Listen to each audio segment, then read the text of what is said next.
Have you heard the phrase, hope for the best, expect the worst? We've had a challenging year, and I love hearing in people the sense of hope of what can 2021 bring? How can it be different? The sense of hope around the vaccine, around there being less deaths right already with the coronavirus and us having a better handle on how to help people treat it, on a new president, on a new year, right? A lot of these things are bringing people a lot of hope. Not everyone, but a lot of us get hope from some of those things. What I'm not hearing as much conversation around is the prepare for the worst. Hi, Joe. And I actually don't like to use the term prepare for the worst. I prefer to say something like make ourselves stronger to make life easier, to make it easier to handle the challenges that come up, to go through them with energy, with joy, with a sense of flow, with asking the question, what's trying to happen here? Yeah, we could say 2021 to be back to normal.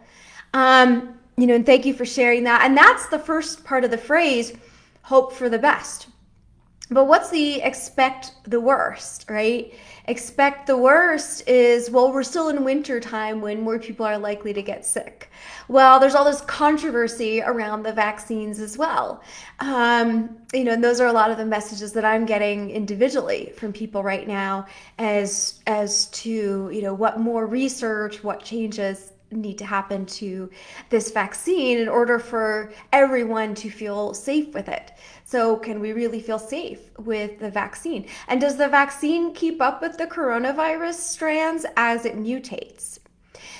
And so maybe this is something that we need to live with more and then figure out how to live with.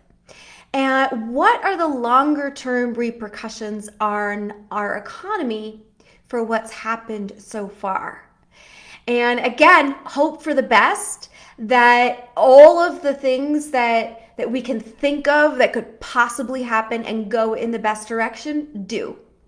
As we know, even if we look at all the challenges that we've had in the last year, that everything goes to a better place from here, we know that new challenges will come up, that new things will show their face, right? And how are we going to weather all those storms with the least amount of pain, with the most joy, with the most energy? That is the question to put out there.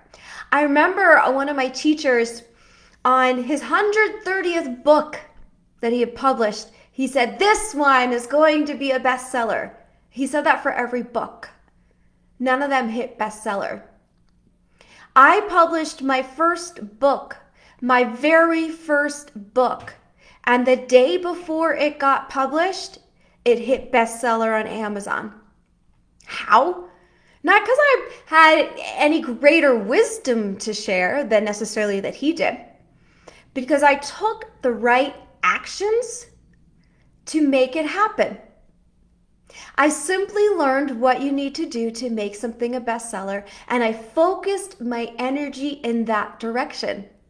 So the question becomes, how can you make your immune system stronger so that if corona comes your way, it just passes by, or it doesn't have as much impact, or you recover more quickly?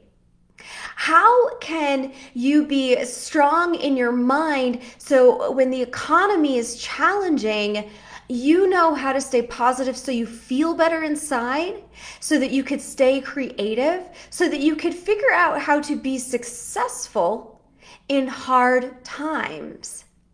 There's a lot of people who are thriving right now. My business is growing more than it's ever grown before during this time of challenge. Interesting how those things can happen. And then, of course, you know that I share meditation. And meditation helps create both calmness and energy, because when we're more relaxed, when we're more focused, when we're more creative, which are all the things that meditation gives us, we also feel more energetic and a sustained energy throughout our day. And wouldn't it be wonderful to have all those skills so that whatever challenges present them, it at least makes it at least makes it a little easier to get through? With all that in mind, and just listening to the discussions that I'm having with some people right now of how it's so important to empower ourselves, always important. But now, as we see these challenges come up, how do we empower ourselves to go through these things? And that's why some of you know about my Embody Vibrant Health course.